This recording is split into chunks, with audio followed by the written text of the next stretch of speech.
Hi fam, my name is Dhananjan and welcome back to Car King. In today's video, I'll be showing you how to set up Tesla dashcam from right on your Tesla. I hope you guys enjoy the video. To set up the dashcam using your car, you go into storage and plug your USB into one of the USB ports.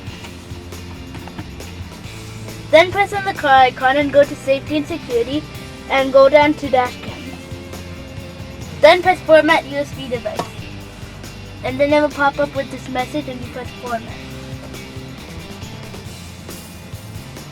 Now it's formatted. As you can see, it says that it's recording. Now that you have a USB drive plugged in, Sentry Mode will be recorded.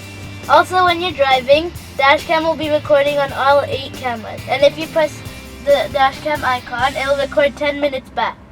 Thank you for watching today's video on how to set up Tesla dashcam from right on your Tesla.